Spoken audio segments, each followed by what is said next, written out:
Buenas tardes. Quisiera confirmar si es que me escuchan. Buenas tardes, doctor. Sí. Entonces, ¿me escuchan? ¿Claro? Sí, perfecto. Ya, ok.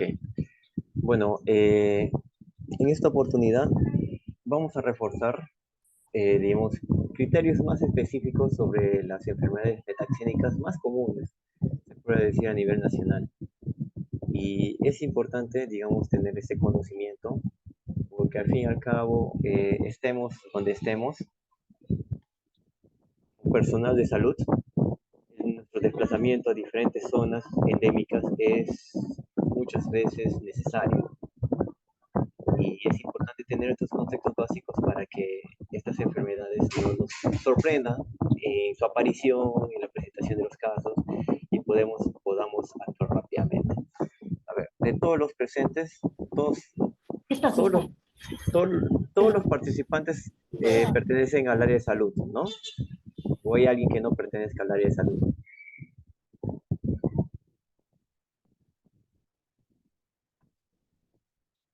A ver, hay 7 participantes. Eh,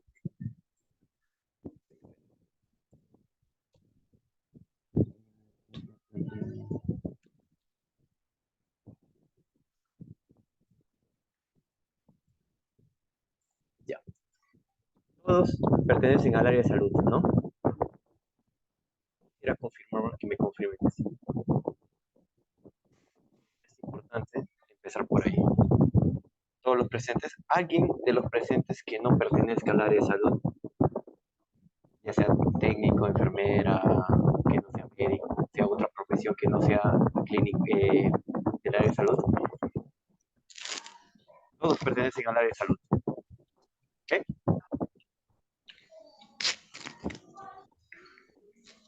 Bueno, con eso puedo hacer que sea una confirmación del caso. Bueno, empezamos. Soy el doctor Marco Antonio Regino Rocha. Soy médico ocupacional, soy auditor médico y tengo de cierta forma experiencia en el primer nivel de atención. He dirigido algunos centros de salud en donde se han instalado ciertas áreas clínicas en momentos de enfermedades endémicas como el dengue, el chikungunya y la malaria. Quisiera empezar por acá. A ver, ¿alguien me puede decir qué son las enfermedades metaxénicas? ¿Por qué se les llama metaxénicas? ¿A qué se refiere? ¿Alguien? Por favor. Hagamos de esto un conversatorio, hagamos de esto algo en el cual aprendamos de todos. Pero bueno, empezar, porque siempre hablamos del dengue, siempre hablamos del chikungunya, siempre hablamos de la malaria, fiebre amarilla, del Zika, todos son enfermedades metaxénicas. Pero ¿por qué se les llama enfermedades metaxénicas?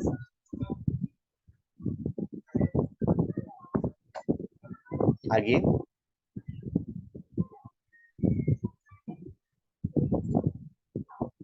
A ver, Ilsen Camacho, ¿está presente?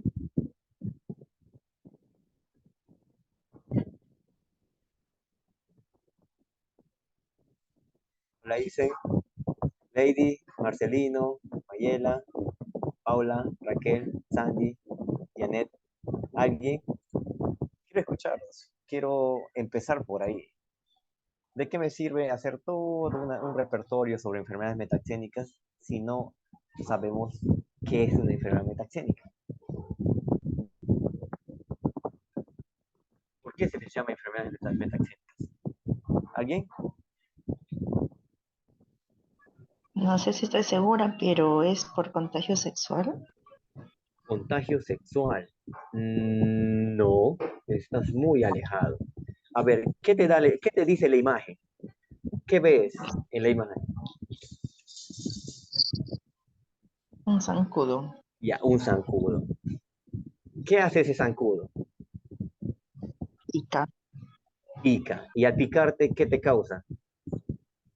eh, Molestias, viene ya de los síntomas. Yo te puede dar fiebre. Te da una enfermedad, ¿no? Entonces, Ya con ese preámbulo, ¿qué es una enfermedad metaxénica? En otras palabras, ¿cómo se, ¿cómo se le considera este zancudo? Es un de la enfermedad. Es un vector. Exacto. Entonces, ya tenemos, yo creo que con eso ya tenemos la idea. ¿Qué son enfermedades metaxénicas?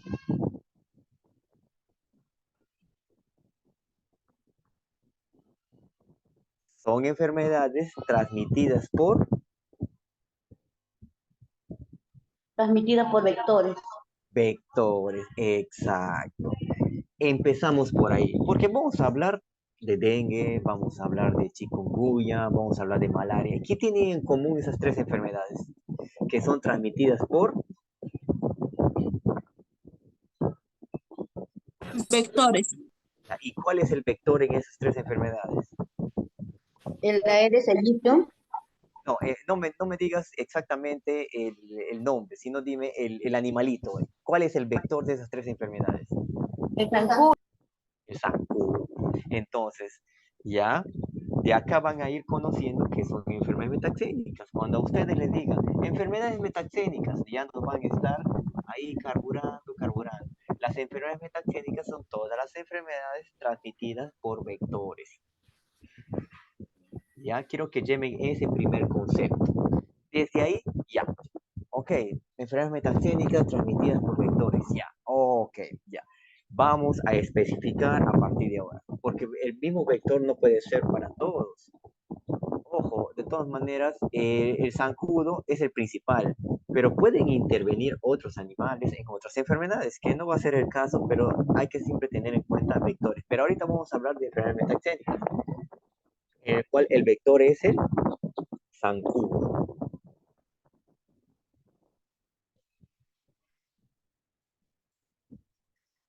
Empezamos entonces por la primera enfermedad metaxénica, el dengue, ya muy conocido o muy tocado, digamos, el tema en estos últimos días por la epidemia que estamos pasando en diversas regiones y es importante siempre resaltar.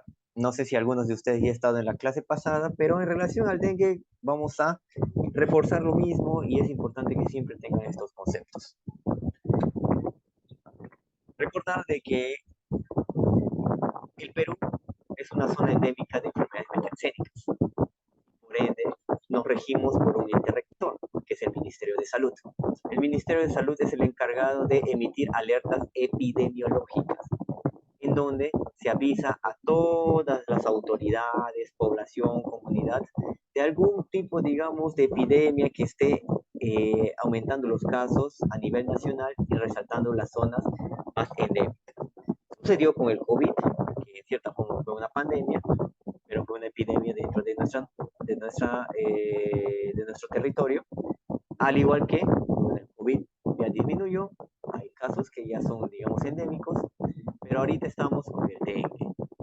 La alerta epidemiológica hace entender de que debemos cuidarnos, de que hay una epidemia y por ende esta epidemia puede conllevar a consecuencias fatales, porque el dengue sí mata. Por eso es la importancia, digamos, de tocar estos temas para que ustedes, como personal de primera línea, en primer nivel de atención, puedan diagnosticar prontamente, iniciar tratamiento.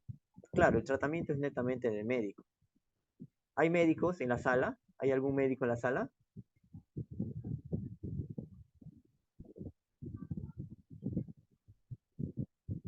¿Todos son personal de enfermería? ¿Hay técnicos?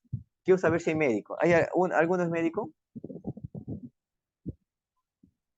Ya, bueno, con eso, bueno, ninguno. ¿Personal de enfermería?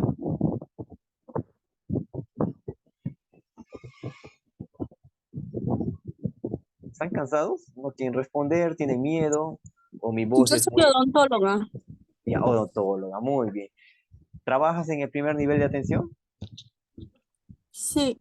Ya. De una u otra forma, tu intervención también es importante porque en todo primer nivel de atención no solamente es el tema recuperativo, o es el tema también de preventivo promocional. Y es importante que todo el personal esté enterado porque a veces somos el primer la primera línea en el flujograma de diagnóstico y podemos derivar a tiempo a los pacientes sospechosos. Bueno, la alerta epidemiológica en la cual resalta que actualmente en el Perú hay ciertos serotipos circulantes del virus del dengue. A nivel nacional, con mayor prevalencia, el virus dengue tipo 1, el virus dengue tipo 2, y hay prevalencia del virus dengue tipo 3, tanto en Cajamarca como en Lima. Esto nos sirve para ver, digamos, la prevalencia de casos de dengue en el transcurrir los años. En la línea temporal, desde el 2017 hasta el 2023, con fecha de actualización hasta la semana 22, que es aproximadamente la semana pasada, podemos ver de que ya se sobrepasó en el 2023 más de 10.000 casos, inclusive hasta más de 20.000. Y comparamos con la epidemia anterior, que fue en el 2017, en donde llegó aproximadamente, digamos, al número de 8.000, 7.500, 8.000 casos aproximadamente. Y de ahí hubo un silencio epidemiológico, en donde 2018, 2019, 2020, 2021, 2022. ¿Por qué creen que 2020, 2021, 2022 no hubo muchos casos de dengue? ¿Qué hubo en ese tiempo con mayor, digamos, prioridad? El COVID. Más se enfocaron en lo que es COVID, ¿no? Claro, y habrán escuchado la famosa sindemia, que es, habían pacientes que tenían COVID y salían con dengue. ¿Han escuchado, han visto?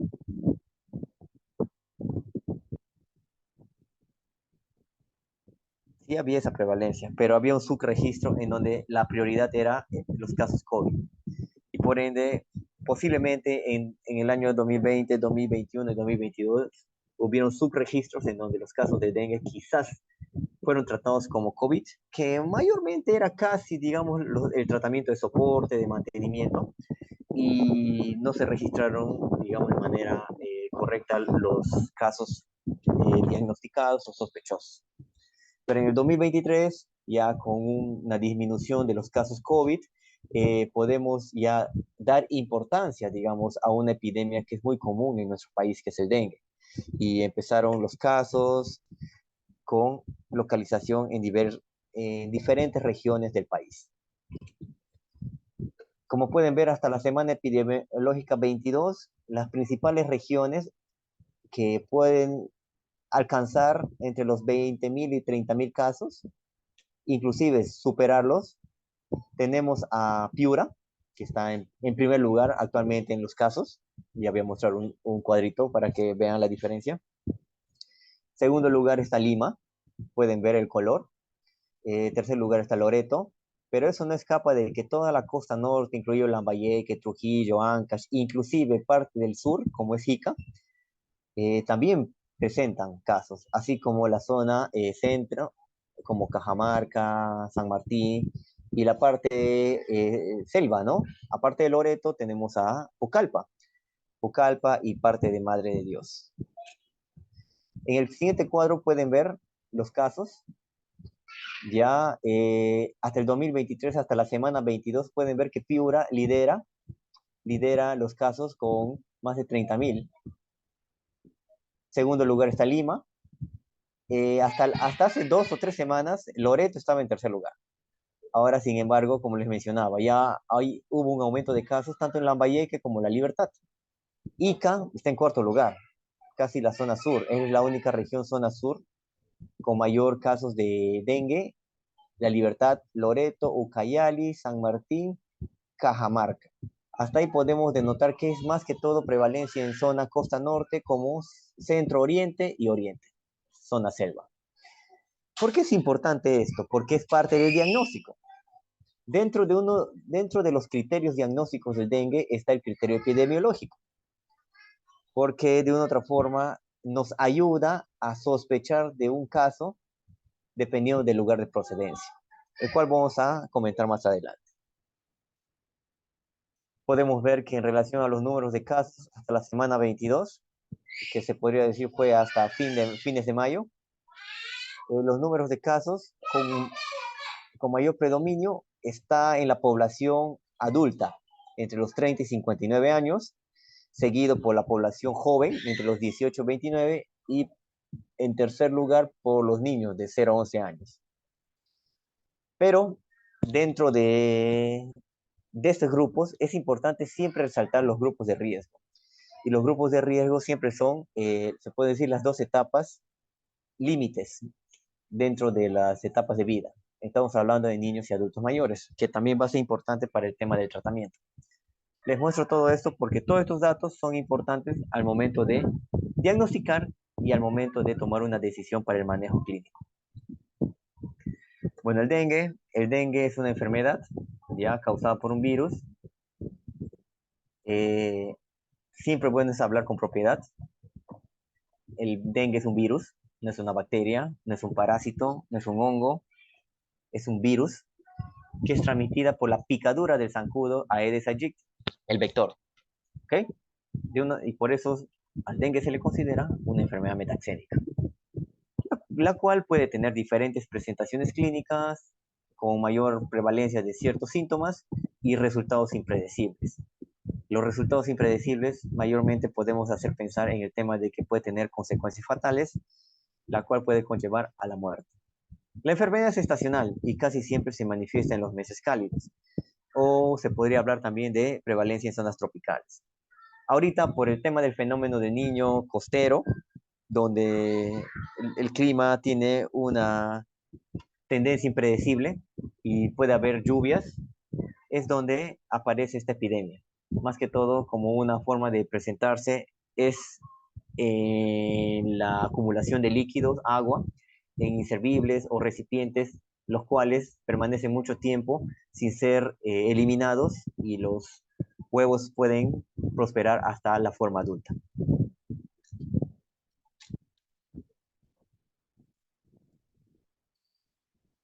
Cuatro serotipos del virus dengue, ¿ya? Con esto les quiero decir que a una persona le puede dar dengue 4 veces en su vida. ¿Por qué? Porque mientras va teniendo un serotipo del dengue, va adquiriendo inmunidad. ¿Qué quiere decir?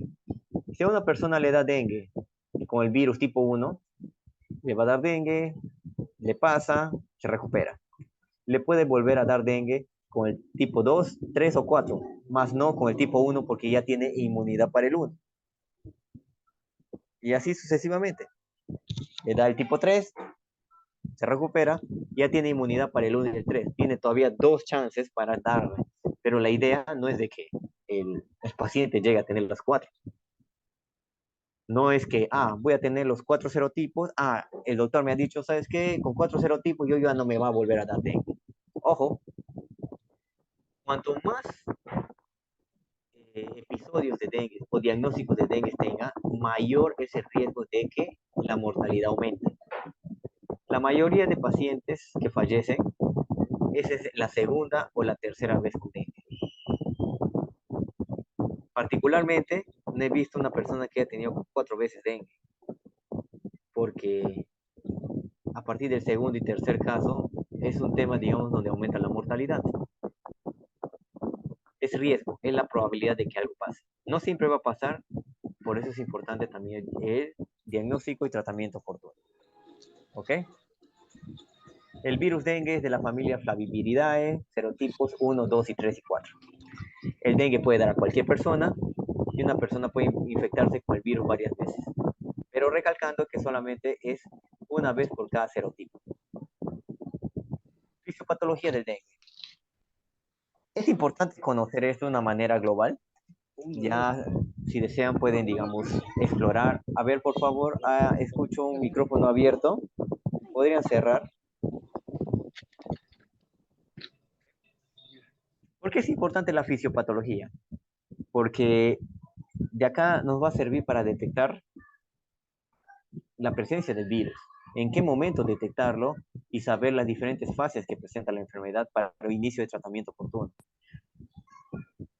De forma general, hay que entender, el virus entra, ¿ya? El zancudito te pica, una vez que te pica, te inocula el virus.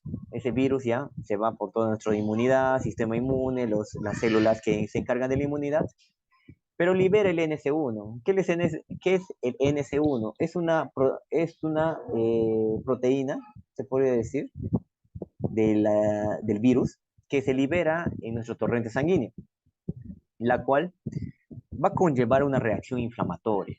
Es decir, el virus lo segrega y llama a una reacción inflamatoria, en donde aparecen las citoquinas, que son la primera línea de defensa, ya liberadas dentro de nuestro sistema inmune, aparecen los autoanticuerpos plaquetarios, y de una u otra forma, aquí quiero resaltar algo. El hecho de que se active nuestro sistema inmune no quiere decir que siempre nos va a proteger. ¿Por qué les decía de que muchas personas no pueden tener dengue en diversas oportunidades? En la primera vez que te da dengue, el sistema inmune funciona muy bien, se podría decir, salvo ciertas excepciones, porque puede haber casos graves en personas con infección primaria, pero en los casos repetitivos, cuando ya a la persona le da otro serotipo, segunda vez el dengue, tercera vez, este NS1 liberado, ya que existe una inmunidad grabada, es decir, por la primera infección que uno tuvo, en la segunda, esa inmunidad ya no funciona. Y estas citoquinas, que son las encargadas de liberar las células, o mejor dicho, de activar nuestro sistema inmune, ya no funciona. Al contrario, se vuelve en nuestra contra, ataca al organismo. Es como si fuera una enfermedad autoinmune en donde nuestro propio sistema inmune nos estaría atacando. ¿Pero por qué? Porque ya hubo un episodio anterior de infección y eso como que distorsiona o desequilibra nuestro sistema inmune. Y es ahí la causa del daño endotelial y el tema de la plaquetopenia. Todas estas citoquinas y proinflamatorias atacan el epitelio endotelial de los vasos sanguíneos. Por eso sucede el tema de la extravasación, porque hay un aumento de permeabilidad vascular. Se daña la pared de los vasos sanguíneos, el líquido que está dentro del vaso sanguíneo sale del vaso sanguíneo, causa una extravasación y eso conlleva, digamos, a la acumulación de líquido y daños de órganos. Muchas veces acumulación de líquido en el abdomen, acumulación de líquido en el pulmón. ¿Ok?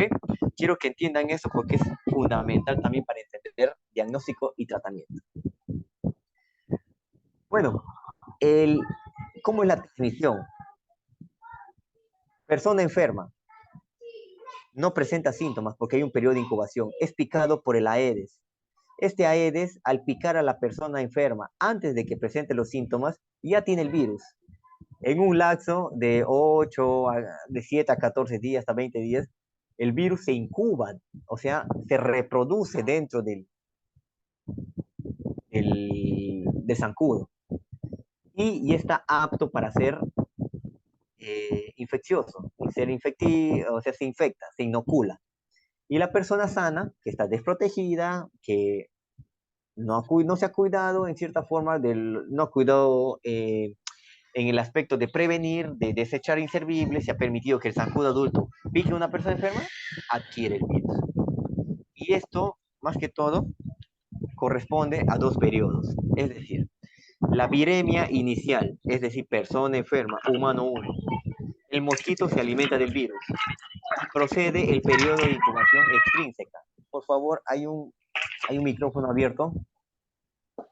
Y el periodo de incubación extrínseca es dentro del zancudo. ¿Ok? Una vez que se reproduce de lo que ha picado a una persona enferma, se va a la persona sana. Le pica y produce el periodo de incubación intrínseca, que es dentro de la persona. Entonces, hay dos periodos de incubación. Extrínseca, que es en el mosquito, que ha picado a una persona enferma, y un periodo de incubación intrínseca, que es el mosquito infectado, que ha picado a una persona sana. Y ahí se produce, bueno, el periodo de incubación correspondiente para el inicio de los síntomas. Solamente para recordar, el ciclo de vida de la Aedes empieza de un huevo. Nosotros somos partícipes si es que no eliminamos los inservibles y ese huevo se puede convertir en larva. Esas larvitas dejan crecer, dejamos crecer, ¿ya? Y se reproducen a pupa y se va hasta el zancudo adulto. Muchas de las medidas preventivas incluyen la fumigación, pero la fumigación solamente es un complemento. ¿Qué necesitamos acá? ¿Ustedes creen eliminar el zancudo adulto o eliminar las larvas? A ver. Las larvas, doctor. Por eso. Entonces, ¿creen que la fumigación sea la solución total?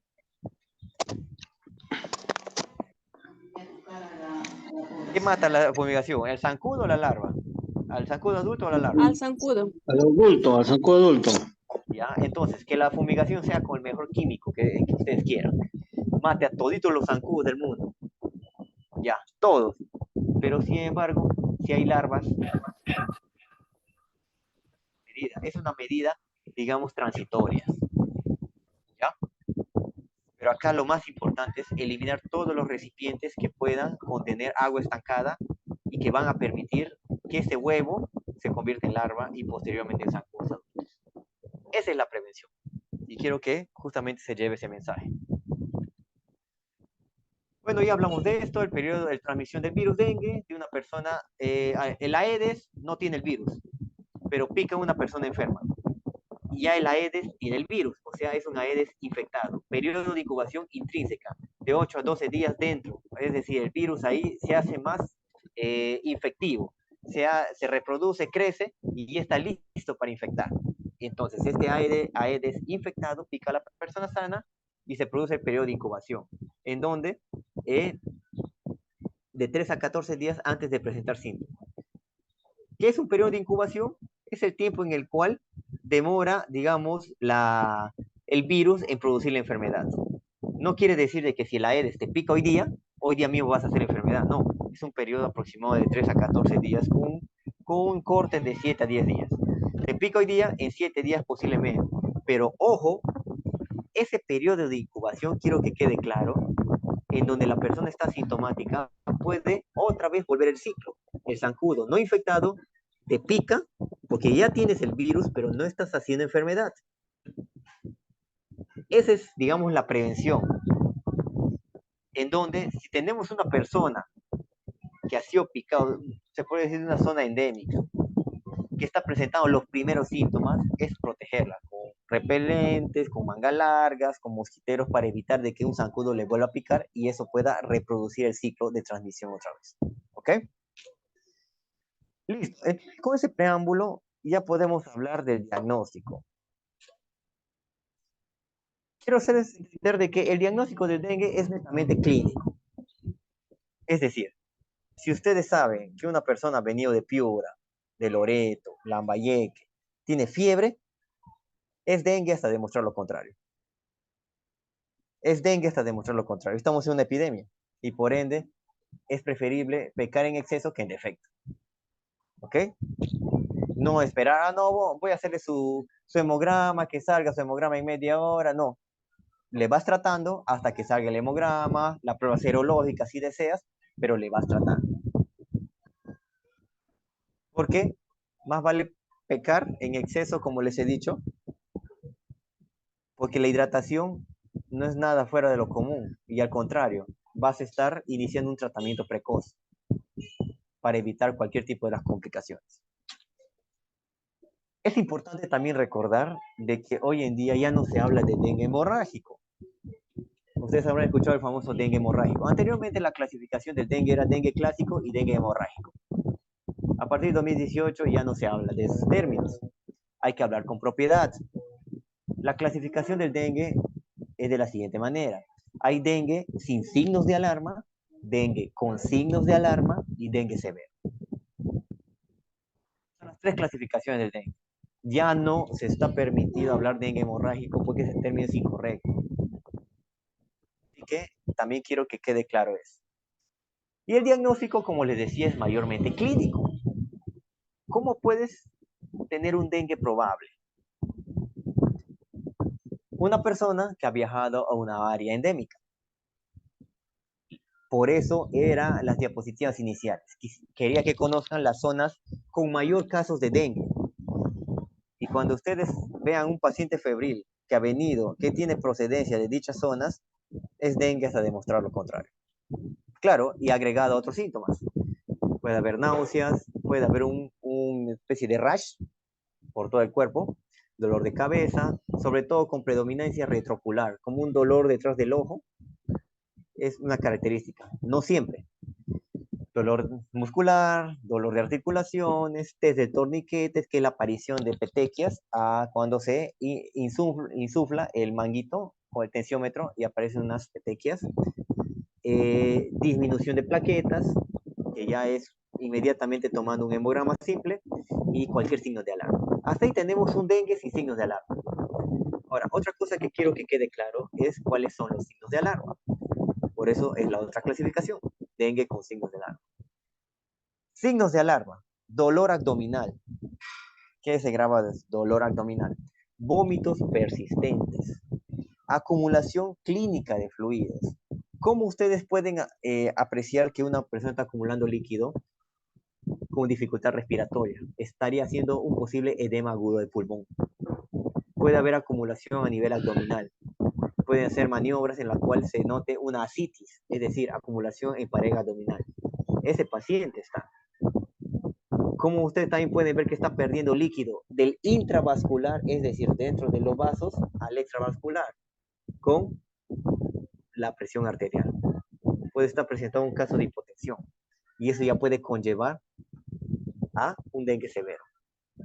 El paciente está letárgico, está con un trastorno del sensorio marcado, posiblemente, irritable, no sabe cómo reaccionar ante toda la situación.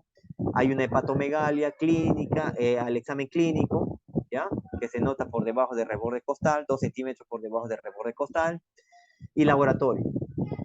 Aumenta el hematocrito por extravasación vascular con la caída de las plaquetas. Dengue probable. El primer síntoma que uno puede ver en el dengue, en el hemograma, es que bajen los glóbulos blancos. No siempre es primero el hematocrito, la elevación del hematocrito, ni la disminución de las plaquetas. Primer hallazgo en el hemograma es la disminución de glóbulos blancos. Y si tiene estos signos de alarma, y estamos hablando de dengue con signos de alarma. Y si tiene estos signos de alarma, el tratamiento es inmediato porque está a un paso y está con mayor riesgo de hacer un dengue severo. Como les mencionaba, quizás se puede detectar con una hipotensión porque se puede presentar un shock hipovolémico, un sangrado severo y ya puede haber daño de otros órganos. Hígado, sistema nervioso central, corazón u otros, riñón u otros. Y esto ya conlleva a la muerte. ¿Ok? Quiero que quede claro esa clasificación. Bueno, los síntomas del dengue característicos, ¿no? De dengue, sí, que chikungunya en general, fiebre, dolor de cabeza, dolor retroocular, puede haber un sarpullido, un tema de rash generalizado, dolor muscular, dolor de articulaciones. Casi todos los síntomas presentados en un dengue sin signos de alarma. Ahora, dentro del diagnóstico serológico, siempre habrán escuchado de las pruebas dúo para dengue, en donde se ve el IgG, IgM, el famoso NS1. NS1. ¿Qué es el NS1? Les he dicho al principio. Es una proteína que el virus del dengue, cuando está en el organismo, lo segrega en nuestra sangre. Es decir, es la primera reacción inflamatoria, primera reacción de inmunidad ante esa proteína. Por eso es que en las pruebas serológicas se pide el NS1. Si ustedes tienen un paciente febril con síntomas leves, le hacen su serología, sale NS1, la recomendación inmediata: deben proteger a ese paciente. Porque ese paciente puede ser picado por un zancudo y puede transmitir la enfermedad. Está en un periodo de viremia alta, la cual puede ser el inicio del ciclo de transmisión. Como pueden ver acá. ¿Ok? El zancudito te pica, te inocula el virus se segrega su famoso NS1 y el organismo lo detecta. Lo detecta en los primeros días, digamos en los primeros días de enfermedad. en la fiebre. 0, 2, ponle máximo entre 3 a 4 días. Ahí está el NS1, el virus. Está el virus y su proteína. ¿Ok? Ya tenemos el NS1. Aquí, prevención inmediata. Poner mosquitero, aislar al paciente para que no sea picado porque puede transmitir el virus. Puede ser picado por un zancudo no infectado y transmitir a otra persona. Posteriormente ya aparece la primera inmunoglobulina, que es la M, ¿no? De la inmunidad inmediata. Y eso ya aparece a partir de los 3, 4, 5, 6 y se mantiene hasta el final de la enfermedad. En el final de la enfermedad ya aparece la inmunoglobulina G, ya que se mantiene en el tiempo. ¿Y por qué es importante esta inmunoglobulina? Porque, como les he mencionado al principio, cuando uno tiene dengue por primera vez, tiene una inmunidad hacia cierto serotipo. Y la inmunoglobulina G es la inmunoglobulina o la inmunidad que se mantiene en el tiempo. Acá es la infección primaria. Un paciente que no ha tenido dengue, jamás, nunca ha tenido dengue. Pero este mismo paciente le da dengue otra vez. Y si se dan cuenta que le da dengue por segunda vez, ¿qué se mantiene en el tiempo? La IgG. No se borra. Es decir, es nuestra inmunidad hacia el primer serotipo. Y por ende, ese sistema inmune ya está activado. Y en la segunda infección puede haber una reacción cruzada y nuestra inmunidad puede actuar en nuestra contra. Como les mencioné, las citoquinas que son segregadas al momento de la presencia del virus en la sangre, ya no actúan de la misma forma que han actuado en la infección primaria. En la infección secundaria puede haber un desequilibrio y eso causa un ataque en nuestra contra por parte de nuestra propia inmunidad y lo que conlleva al daño digamos, del endotelio vascular, el líquido intravascular, es decir, lo que está dentro de nuestros vasos sanguíneos, sale de nuestros vasos sanguíneos y puede producir los daños severos a los órganos y las complicaciones correspondientes. ¿Ok? Quiero que me entiendan por ese lado por qué se hacen las pruebas serológicas IgG, IgM. Y si en una prueba serológica ya te sale IgG, quiere decir que ya el dengue se fue en una prima infección. ¿Qué puede ser en una infección secundaria? En la cual también puede pasar por una etapa crítica, recuperarse y va a quedar en el tiempo. Pero la IgM es la que nos avisa de que nuestra inmunidad está iniciando, termina. Y el IgG nos indica de que hemos tenido una infección anterior. ¿Ok? Bueno, de todas maneras, solamente para recalcar lo anterior, el diagnóstico serológico, menor de 5 o 7 días, se puede detectar el virus, el antígeno NS1 del virus dengue, y a partir del quinto al séptimo día puede aparecer en primera instancia la IgM, que es, digamos, la primera inmunoglobulina de nuestra cascada de inmunidad, y posteriormente la IgG, que se va a mantener en el tiempo como recordatorio de una prima infección. ¿Ok? Ahora, es importante recalcar esto, y esto es vital, que quede bien claro, y por favor, estén atentos. El dengue tiene 3 fases: la fase febril, la fase crítica y la fase de recuperación. ¿Ok? La fase febril consta de unos cuantos días, pues 1, 2, 3 días, en donde hay fiebre, una fiebre alta, hay deshidratación, hay una viremia alta. Recordar, acá el zancudo te pica y puede transmitir el virus a una persona sana. ¿Okay? Aquí en el periodo de efervescencia, es decir, donde está cayendo la fiebre, es donde tenemos esta parte rosada, que es la fase crítica. Y es fundamental detectar estas fases porque el tratamiento tiene que ser inmediato. Mejor aún si detectamos en la fase febril, pero muchos pacientes pueden llegar en el tercer, cuarto, quinto día y detectar inmediatamente mediante la clínica, laboratorio, más que todo por el tema clínico, con los síntomas de alarma, signos de alarma, que son vómitos, dolor abdominal, trastorno de sensorio, acumulación de fluidos, en la evaluación clínica, hepatomegalia. Empieza también, una vez que se tiene también el hemograma, podemos ver disminución de las plaquetas y aumento del hematocrito. nos dice de que estamos en la fase crítica y el tratamiento va a ser diferente. Así que es importante detectar estos periodos. Y bueno, la fase de recuperación pasa a la fase crítica y está en la fase de recuperación en donde se mantiene el IgM por un tiempo y el IgG sí para toda la vida. Y suben las plaquetas, baja el hematocrito y la persona se estabiliza. ¿Ok? Bueno, 3 fases: fase febril, fase crítica y fase de recuperación. Febril, la inicial; crítica, la que nos dice que el paciente está con riesgo de pasar un estado de shock por extravasación de plasma y el tratamiento debe ser inmediato; y la fase de recuperación, es decir, donde ya se recompone todo el organismo, el estado general, tanto a nivel de laboratorio como a nivel clínico. Cuando hay los signos de alarma, por eso es importante que queden en su cabecita, ¿cuáles son los signos de alarma? Esos signos de alarma le va a ser de mucha ayuda para el inicio de tratamiento precoz y evitar de que la persona se choque.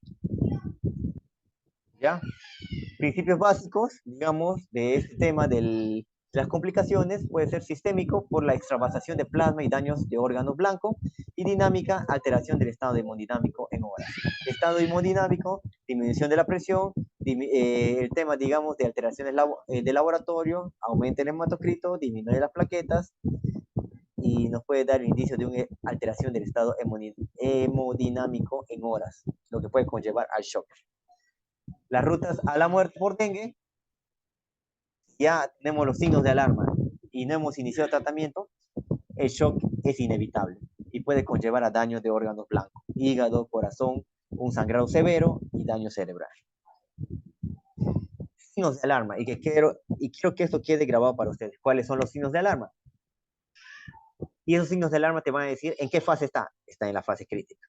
Dolor abdominal intenso, sangrado de mucosas, somnolencia, irritabilidad, puede ser un trastorno de sensorio, vómitos persistentes, acumulación de líquido evidenciado por el examen físico, laboratorio que corresponde un descenso de plaquetas, plaquetopenia y aumento del hematocrito.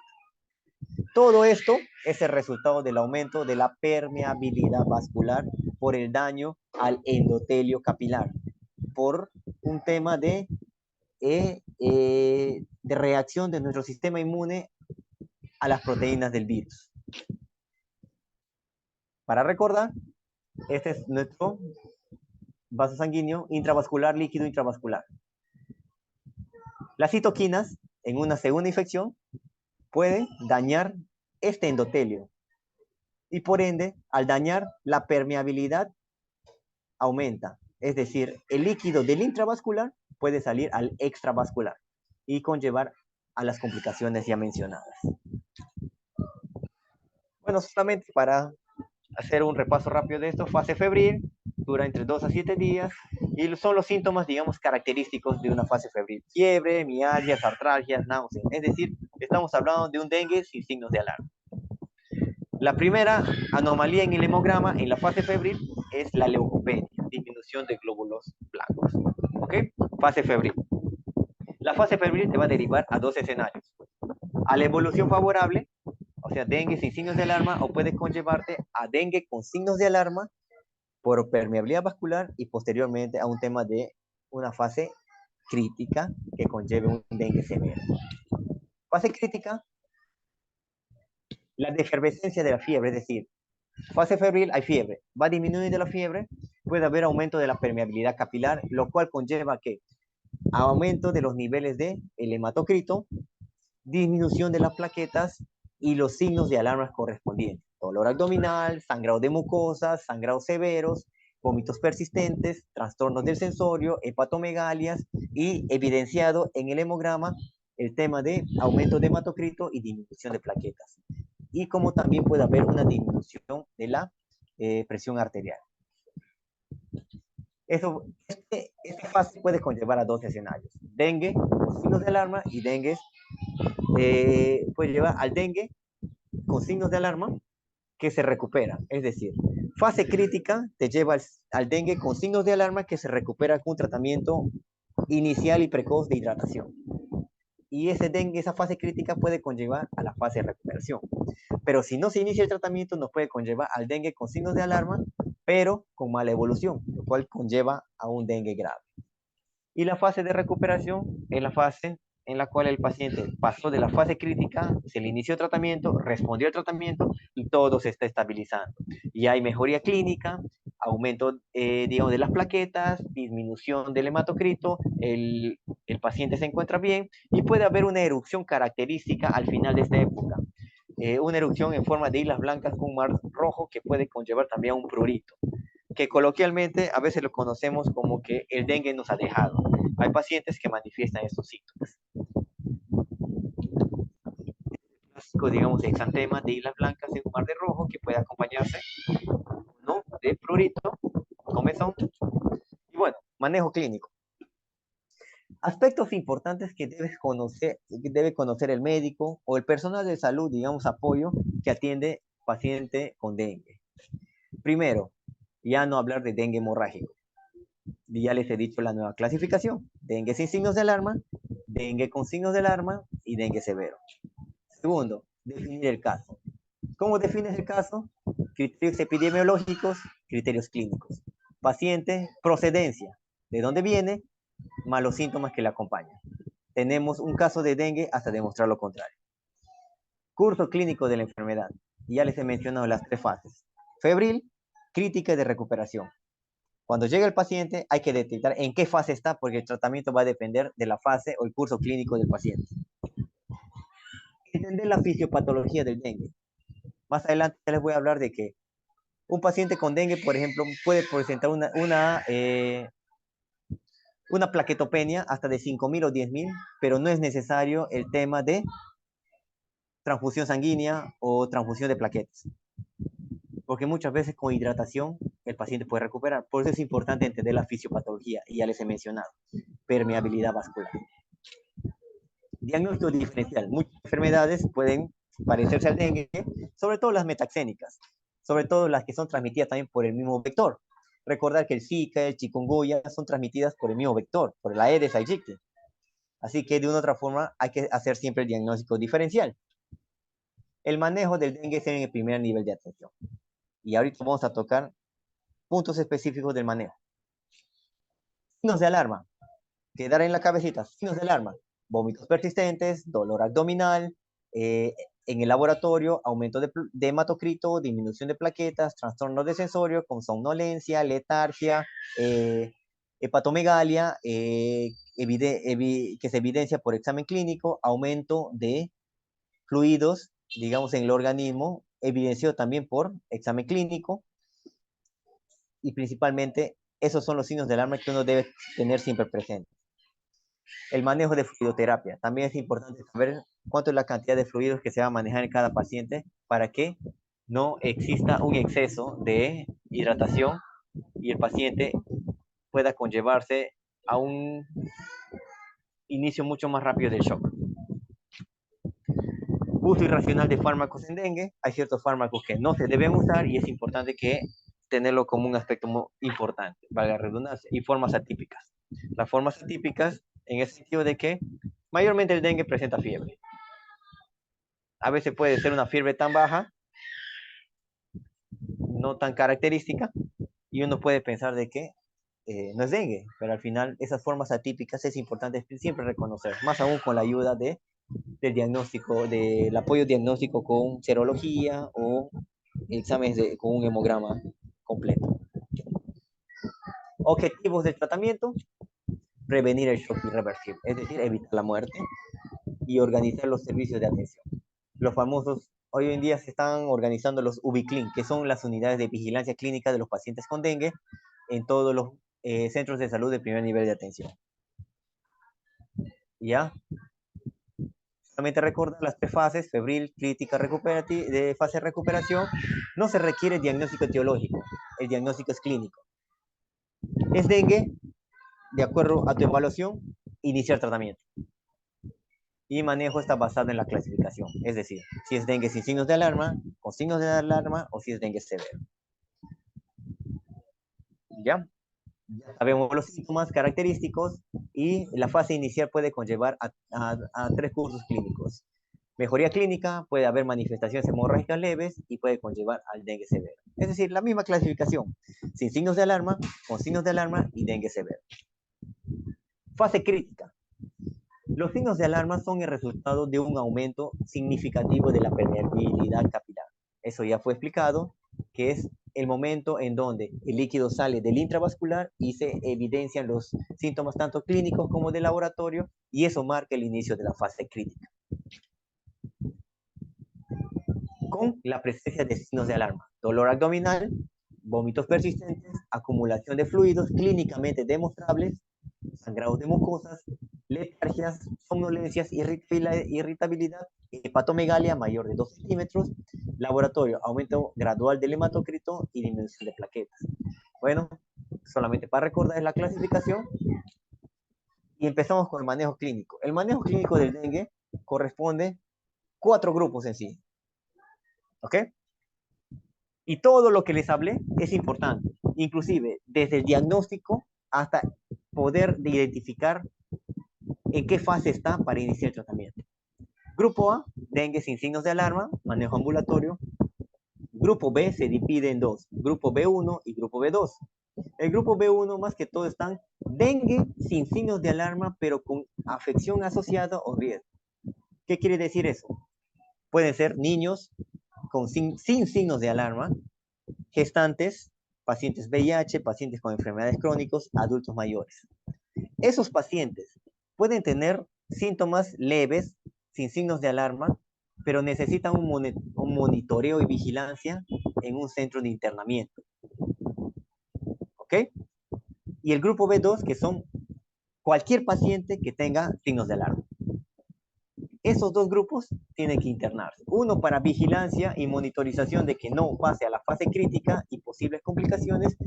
Y el otro grupo ya está en la fase crítica y por ende es importante internarlo inmediatamente para iniciar el tratamiento. Bueno, y el dengue grave que se trata en UCI. Diagnóstico, evaluación de la fase y severidad de la enfermedad. Unas simples preguntas. Ustedes cuando tengan un paciente febril van a iniciar con algunas preguntas simples. Llega el paciente y la primera pregunta sería, ¿procede de una zona de transmisión? Te van a decir, sí, doctor, vengo, yo soy de Piura, que la atiendas en Lima, yo soy de Piura, estoy viniendo acá y estoy con síntomas. Entonces, ya, está viniendo de Piura, zona endémica. ¿Es dengue? ¿Qué les he dicho? Viene de zona endémica, tiene fiebre y síntomas leves. ¿Es dengue? Hay que ver si es dengue, o sea, hay que hacernos esa pregunta. ¿Es dengue sí o no? Ya, todo dengue es clínico o toda fiebre con, digamos, con criterio epidemiológico es dengue hasta demostrar lo contrario. Ya. Si es dengue, ¿en qué fase está? ¿Febril, crítico o de recuperación? ¿Existen signos de alarma? Ah, ya, a ver, está en la fase crítica, porque tiene signos de alarma. Tiene vómitos, tiene dolor abdominal, está con una hepatomegalia evidente, clínicamente se demuestra que hay acumulación de líquidos en el organismo, el hematocrito está elevado, ya, sí. ¿Cuál es el estado hemodinámico e hidratación? Funciones vitales. ¿Está estable o no? Ya.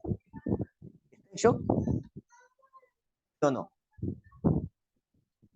Ya, haciéndose todas esas preguntas, vamos a tocar unos casos clínicos. Tenemos un varón de 18 años, ya que procedente de Piura, acude a la emergencia por presentar un tiempo de enfermedad de 3 días, caracterizado por fiebre, cefalea, dolor osteomuscular generalizado. Al examen clínico, temperatura 38 grados, frecuencia respiratoria 16 por minuto, frecuencia cardíaca 110 por minuto, presión arterial 110/80. A ver, por favor, me apoya. ¿Puede ser dengue? ¿Sí o no? A ver, ¿quién me dice?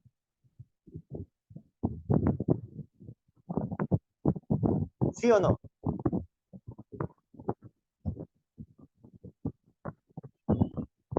Sí, es posible dengue. Ya, listo, ya tienes. Es dengue, clínicamente. Ya, tiene un cuadro clínico consistente. Si es dengue, ¿en qué fase está? la fase febril, está en la fase crítico, está en la fase de recuperación. La fase febril. Fase febril. ¿Signos de alarma? No tiene signos de alarma. No tiene. ¿Cuál es su estado hemodinámico? ¿Está estable? ¿Está inestable?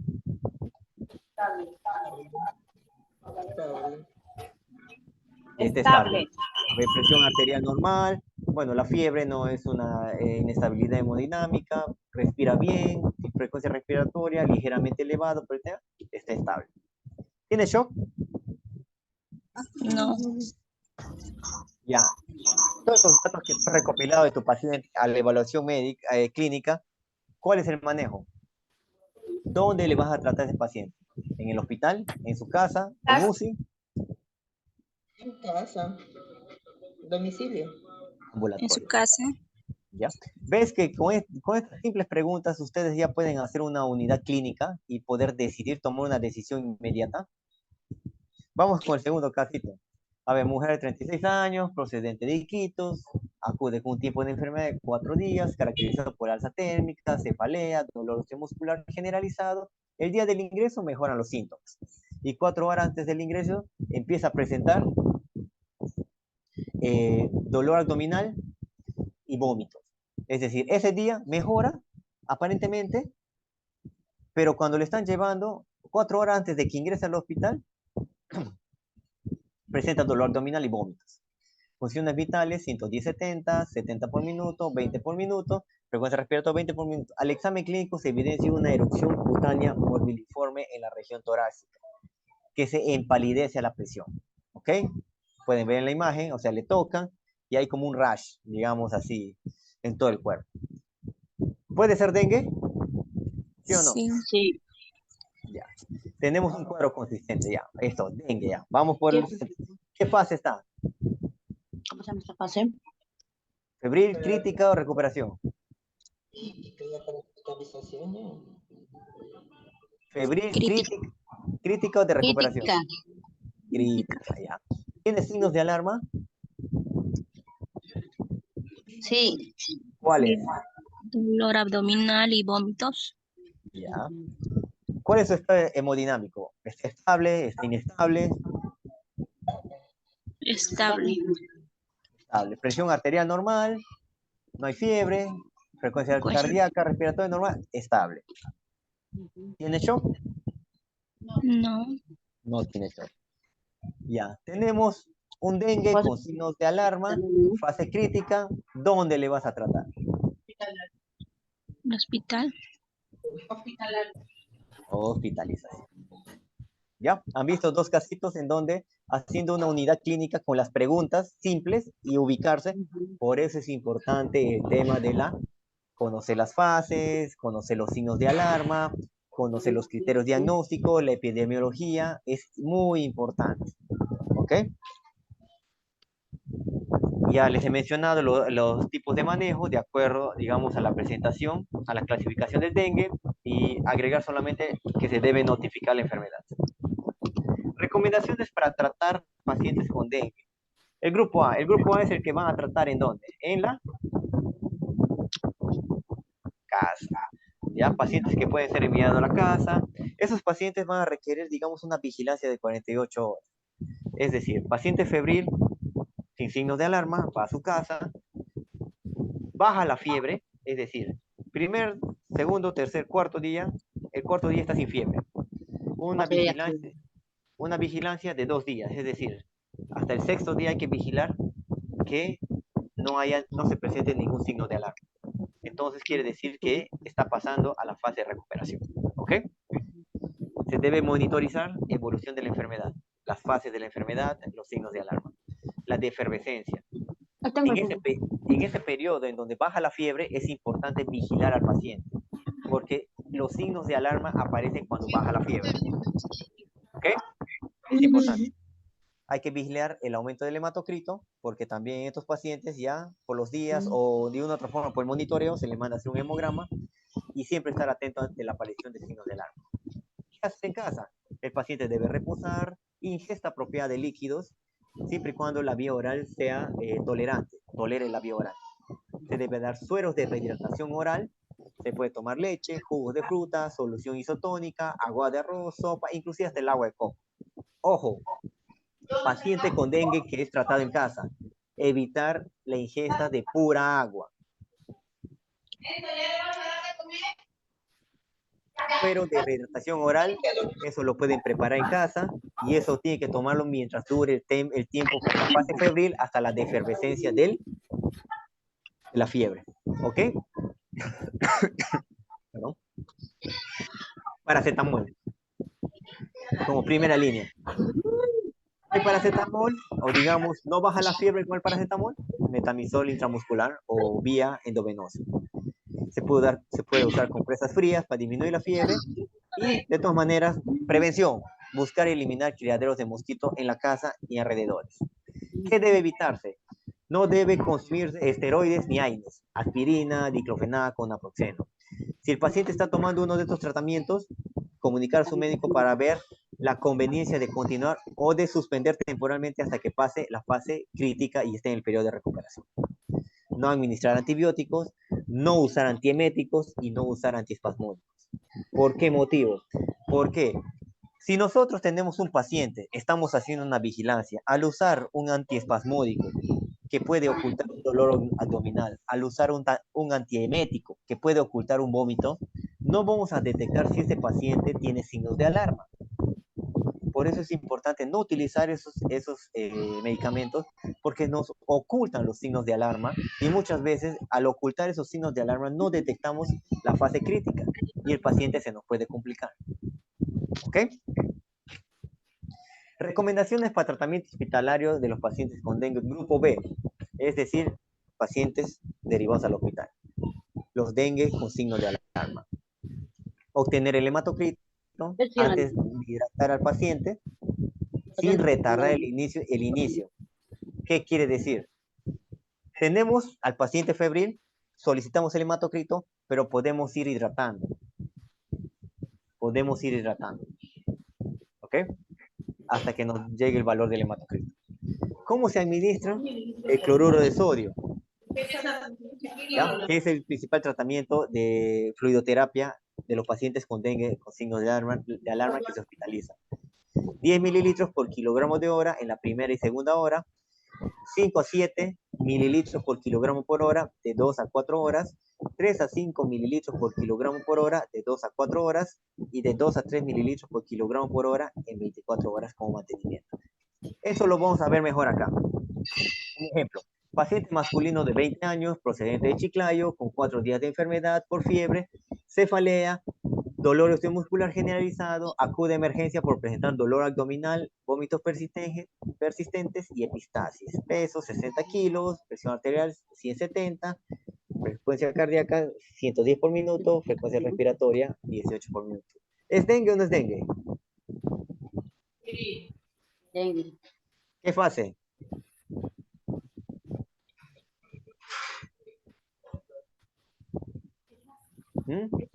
Crítica. ¿Ya? ¿Por qué? Porque tiene dolor abdominal y vómito. Ya tiene signos de alarma. ¿Está estable? Sí, está estable. Sí. ¿Dónde le van a tratar? Hospitalario. Hospitalario. Listo, se hospitaliza y tenemos el tratamiento. Tratamiento, nada por vía oral, no tolera porque está vomitando, control de funciones vitales, más balance hidroelectrolítico, posición semisentada por una posible acumulación de líquidos a nivel pulmonar, más reposo absoluto. Se inicia cloruro de sodio, frasco de 1000 a 600 mililitros por hora por 2 horas. ¿Por qué a 600? Por esto. Primera y segunda hora, 10 mililitros. Y 10 por 60, 600. Es decir, va a ser 600 mililitros por hora en las primeras 2 horas. ¿Ok? Y tenemos la hoja de monitoreo. ¿Ya? Es importante ver eso. El paciente es atendido el 31 de mayo, 2 de la tarde. Entra a las 2 de la tarde. Presión arterial 170. Frecuencia cardíaca 110. Frecuencia respiratoria 18. Pero solamente Otros dos vómitos. A ver, por favor, hay un micrófono abierto. ¿Pueden cerrarlo, por favor? 70%. Ya tenemos que a las 2 entra con estas funciones vitales y con estos síntomas. Presenta 2 vómitos. 3 de la tarde, el paciente, ya, presión arterial se mantiene igual, frecuencia cardíaca, frecuencia respiratoria, ya, no hay vómitos. 4 de la tarde, ya, se le inicia la hidratación, digamos, o sea, y el paciente está teniendo, digamos, su presión arterial 120/80, frecuencia cardíaca normal, frecuencia respiratoria normal, y tiene una diuresis de 30 cc. ¿Ok? Primera hora. Ya se le ha iniciado a las 3 de la tarde, su primera hora es a las 4. Segunda hora, 5 de la tarde, continúa con la misma hidratación, los mismos valores, pero esta vez orina 120. ¿Ok? Y a las 6 de la tarde se le hace, digamos, el mismo monitoreo y presenta una diuresis de 60. La infusión de inicio, ¿ok?, fue de 10 cc, es decir, 600 mililitros por hora. Y el soporte fue de 5 a 7, es decir, estamos bajando a lo máximo, a 420. Las primeras 2 horas fue 600 mililitros por hora. Las siguientes 2 horas van a ser 420 mililitros por hora. ¿Ok? ¿Entendido hasta ahí? Entonces tenemos el cálculo. A las 4 de la tarde, ¿ya?, se le inició el tratamiento, ¿ya? Mejor dicho, a las 3 se le inicia y a las 4 presenta una diuresis de 0,5 mililitros por kilogramo por hora. El valor normal de una diuresis oscila entre 0,5 a 1,5, con un valor medio de 1 cc por kilogramo por hora. ¿Qué quiere decir? Que el paciente está en el valor inferior, en el límite inferior de la diuresis normal. Por eso es importante el balance hidroelectrolítico y control de diuresis, para saber, de acuerdo a la hidratación que estamos poniendo al paciente, cuánto está eliminando, porque si no orina, en vez de hacerle un favor o digamos un beneficio, le estamos dañando más. Por eso es importante la diuresis. Ok, entonces, vemos que el paciente está orinando 0,5, pero yo quiero que orine más, es decir, que llegue a 1, o a más tardar 1,5, pero lo ideal es que llegue a 1. Entonces, a las 5 de la tarde, ya, tiene una diuresis de 120. Es decir, a las 4 y 5, empiezo la hidratación a las 3. Primera hora, 4 de la tarde. Segunda hora, 5 de la tarde. Las 2 primeras horas he incluido, ¿qué? Los 600 mililitros por hora que manda la norma. Las 2 primeras horas. A las 5 de la tarde le hago la diuresis y me sale 120. Me sale un valor de 2 mililitros por kilogramo por hora.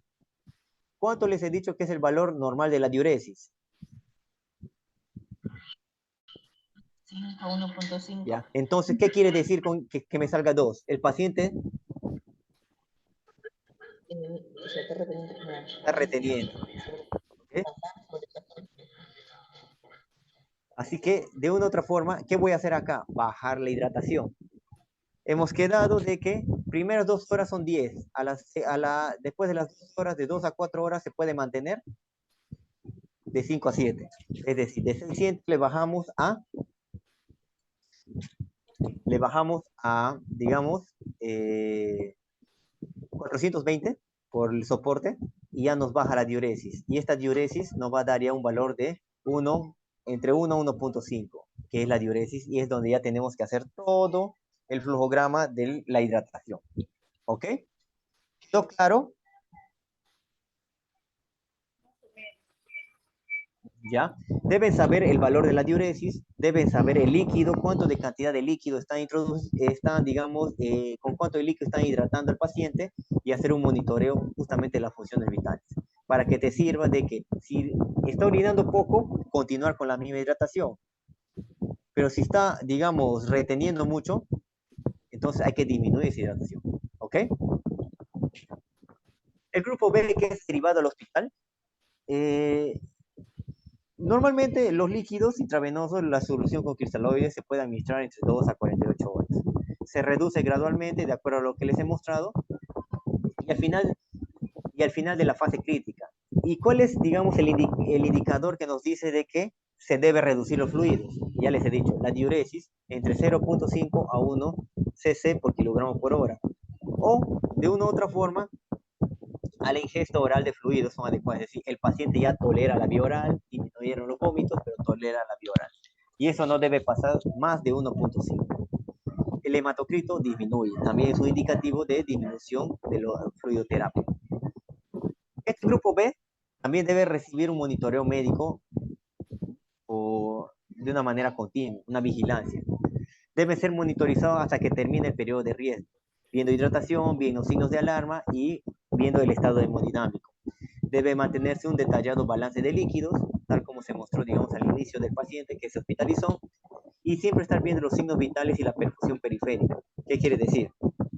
Cada 1 a 4 horas, hasta que el paciente esté fuera de la fase crítica, controlar cada hora diuresis, plaquetas cada 24 horas y funciones de otro órgano según evolución clínica. Es decir, podemos hacer un perfil hepático, podemos hacer un perfil renal para ver si hay algún daño de otro órgano. Y sobre todo vigilar la hipotensión, presión arterial con valores por debajo de lo normal, lo cual nos pueden indicar un shock. Hay disminución de plaquetas en el dengue, ¿ya? Que normalmente aparecen cuando disminuye la fiebre. No se relaciona con el sangrado necesariamente, pero también puede haber sangrados espontáneos, pero de forma infrecuente, aún con valores menores de 10.000. Un paciente puede tener menores de 10.000 plaquetas y tranquilamente no puede sangrar. Es decir, hemorragias evidentes. Por eso la importancia de la fisiopatología. ¿Por qué motivo sucede la plaquetopenia? Es por una disminución de líquido intravascular. ¿Okay? Se asocia con severidad de extravasación capilar. Sale líquido, se concentran las plaquetas porque ya no hay líquido en donde poder, digamos, estar, y eso es lo que nos lleva a una plaquetopenia. La transfusión de plaquetas no se requiere transfusión profiláctica de plaquetas en un paciente con dengue. No se ha demostrado que tenga una significancia en la presentación de hemorragia, es decir, un paciente con plaquetas bien bajas no necesariamente va a tener hemorragias. ¿Ya? Inclusive, a pesar que pacientes tengan valores entre 5 y 10.000 plaquetas, los pacientes aún estables, con sangrado menor, pero sin compromiso de seguridad. O sea, no hay compromiso y puede haber evolución favorable. ¿Qué quiere decir? Que un paciente con 5 o 10.000 no tiene sangrado, normalmente, ¿ya? Y inclusive pueden estar presentes en pacientes estables o con evolución favorable, porque la plaquetopenia tiene un valor inestable, pero siempre es bueno intercalar o tener en cuenta la unidad clínica, los otros síntomas, signos de alarma. ¿Okay? El manejo de fluidos debe asegurar la estabilidad hemodinámica, no acumular más líquido en el paciente. Está indicado la transfusión de plaquetas en dónde, cuando hay sangrados evidentes o con plaquetas menores de 10.000, coagulación intravascular diseminada y pacientes con hemorragia intracraneal. Ahí sí está, digamos, indicada. Y también debería ser indicada en situaciones de cesáreas de emergencia u otras cirugías en pacientes con dengue. Recomendaciones. No se recomienda transfusión de plaquetas rutinariamente, ¿okay? En pacientes sin sangrado. Es decir, paciente con plaquetopenia 10.000 no se recomienda transfusión de plaquetas. La transfusión profiláctica no debería ser prescrita rutinariamente en pacientes con dengue, con plaquetopenia o leve sangrado. No se recomienda. Hay insuficiente evidencia para apoyar o refutar el uso de transfusión de plaquetas en sangrado severo. ¿Qué quiere decir? No hay evidencia, pero tampoco se puede decir que no ante un paciente que esté con un sangrado severo y con plaquetas bajas. ¿Ya? Y hay insuficiente evidencia en relación al uso de ácido tranexámico, factor 7, inmunoglobulina o antideglobulina, que son más que todo anticoagulantes y no está recomendado en tratamiento de dengue. Transfusión sanguínea debería ser dado tempranamente para disminuir hipoxia tisular o quizás complicaciones de órganos o falla multiorgánica. Caída de hematocrito con inestabilidad hemodinámica a pesar de fluidos debería ser indicación de transfusión. Es decir, si cae el hematocrito pero todavía el paciente está inestable, podemos sospechar de una hemorragia. Y eso sí es indicativo. Y siempre hay que tomar un hematocrito base y luego monitorizar. ¿Y cuáles son los criterios de alta? Es decir, el paciente está en el grupo B, está hospitalizado. ¿Cómo le damos de alta? No, que no haya fiebre mayor de 48 horas, mejoría clínica y normalización o mejoría de los exámenes de laboratorio. Aumento de plaquetas, la cual muchas veces está precedido por un aumento de leucocitos. Recuerden que en el dengue sin signos de alarma, lo principal era el tema de la disminución de leucocitos y un hematocrito estable. Y el grupo C se trata en el hospital, en la unidad de cuidados intensivos. Solamente para recordar los signos de alarma que nos van a ser útiles en el momento del examen clínico. Conociendo los signos de alarma del dengue salvarán muchas vidas. Vómitos persistentes, irritabilidad, somnolencia, dolor abdominal, acumulación de líquidos y sangrado de mucosas. ¿Ok? ¿Preguntas en relación al dengue? ¿Alguna? ¿Todo claro? Claro, doctor. Listo, ¿ya? Entonces, espero que haya quedado claro el tratamiento. Es importante conocer todos esos conceptos básicos del dengue. Vamos con el chikungunya. ¿Qué es el chikungunya? El chikungunya es una enfermedad transmitida por mosquitos, es una enfermedad metaxénica. ¿Ya? El virus pertenece a la familia alfavirus. El virus chikungunya es transmitida por el mosquito Aedes aegypti, que es el mismo vector del dengue, pero también hay otro vector que es el Aedes albopictus, ¿ya? Y ambos están involucrados en la transmisión del dengue inclusive, ¿ok?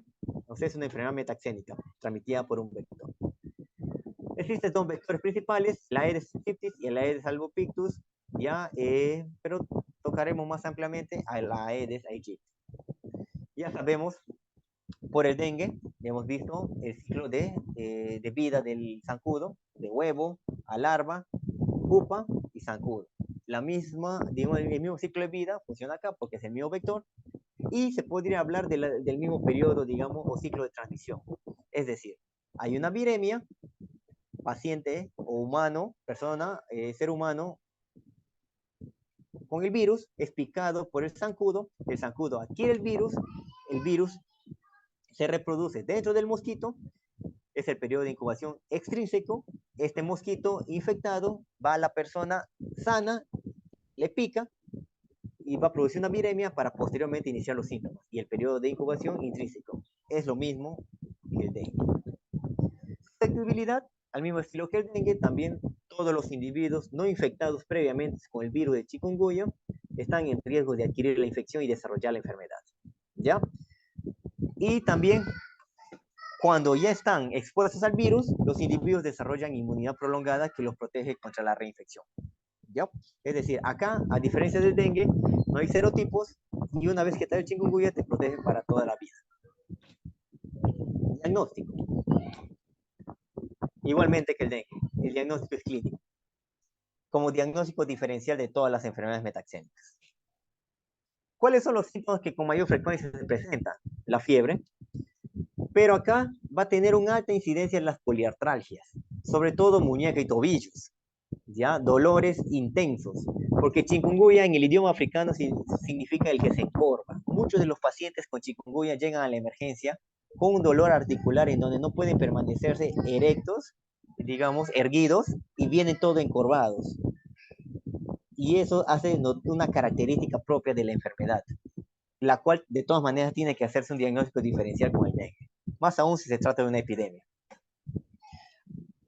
Hay cefalea, mialgias, dolor de espalda, náuseas, vómitos, rash, ¿ya?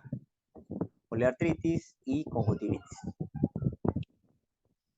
La fiebre de chikungunya, vamos a decir, la enfermedad tiene fases. Tiene tres fases. La fase aguda, que dura de 0 a 21 días, la fase subaguda, de 21 a 90 días, y la fase crónica mayor de 90 días. La fase aguda es la clásica fase de inicio de síntomas, en donde están los síntomas característicos, con predominancia de poliartralgia, o sea, dolor en diferentes articulaciones, sobre todo fiebre, y también es importante saber acá el criterio epidemiológico, es decir, dónde hay chikungunya. Chikungunya puede haber en zonas en donde hay el vector. Así que también es importante el criterio epidemiológico. ¿Okay? Son las características clínicas iniciales y se presenta y dura entre 7 a 10 días. La fase aguda. Puede extenderse hasta los 21 días. Presentación clínica, principalmente puede haber rash, edema en rostro, poliartritis en manos, puede haber un eritema, un rash difuso, que también se palidece con la digitopresión, hinchazón de articulaciones, derrame articular. Como pueden ver, hay mayor predominancia de articulaciones. La fase subaguda mayormente se caracteriza ¿por qué? Como una fase de convalescencia, de secuela. Como el chikungunya es una enfermedad que ataca las articulaciones, una de las secuelas más características va a ser la artritis. Y muchos de estos pacientes pueden pasar o disminuir todos los síntomas característicos, pero el dolor articular puede mantenerse como una secuela en el tiempo. Es decir, del 20 al 40% de los casos iniciales pueden pasar esta fase que puede durar hasta 3 meses. Es decir, el paciente, después de la fase aguda, unos 3 meses más allá, puede continuar con los dolores articulares, que es una secuela propia de esta enfermedad. Y la fase crónica ya puede dejar una secuela, inclusive hasta permanente, que se extiende el tiempo y en el cual los dolores articulares pueden permanecer, así como aumentar el tiempo, permanecer en el tiempo y disminuir paulatinamente, así como permanecer. En conclusión, las fases definen el tema del inicio de los síntomas y las secuelas que te puede dejar en el tiempo. Enfermedad subaguda y crónica, ¿no? Etapa final de la enfermedad, hay tumefacción en manos y descamación fina, también puede haber hiperpigmentación, higromas, que es, digamos, como una acumulación de líquidos a nivel articular, y puede haber, digamos, rigidez de manos propias de una artritis. Las localizaciones habituales de las artropatías. Como pueden ver, a predominancia de manos y muñecas y de tobillos y pies. Tobillos, rodillas, manos y muñecas. Nos pueden dar un indicativo de que si hay fiebre, viene de una zona endémica en donde hay el vector y presenta dolores articulares en estas zonas de mayor persistencia, podemos estar sospechando de un caso de chikungunya. Manifestaciones atípicas, hay manifestaciones neurológicas, puede haber meningoencefalitis, manifestaciones oculares, neuritis óptica, cardiovascular, como la miocarditis, dermatológicas, como la hiperpigmentación fotosensible, renales, como la nefritis, y otros como discrasias sangrantes, neumonías y insuficiencia respiratoria. Puede haber manifestaciones atípicas del virus chikungunya. Una comparación con el dengue, como pueden ver, en los dos hay fiebre. Se menciona que el virus de chikungunya presenta una fiebre más alta, pero podemos diferenciar en las artralgias. Las artralgias son más frecuentes en el virus chikungunya en relación al virus dengue. Y de ahí las otras manifestaciones son ya casi parecidas. Aunque a nivel de laboratorio hay que diferenciar de que la leucopenia y la trombocitopenia es más característica en el dengue. Pero al final estos dos diagnósticos son inicialmente clínicos. ¿Cuándo referir al paciente? Duda diagnóstica con una enfermedad tratable de manera específica, es decir, mientras tengas una duda y puedas pensar que este paciente pueda tener un dengue y puede estar en una fase crítica, mejor referirle, porque hay una duda. La fiebre que persiste por más de 5 días, también debe ser un criterio.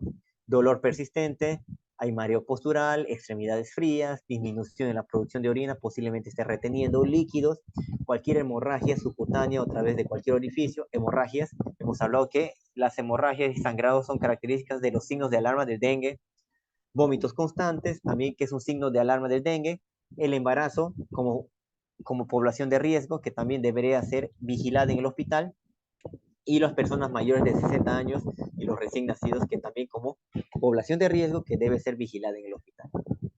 El diagnóstico de laboratorio, mayormente hay un diagnóstico virológico y un diagnóstico serológico.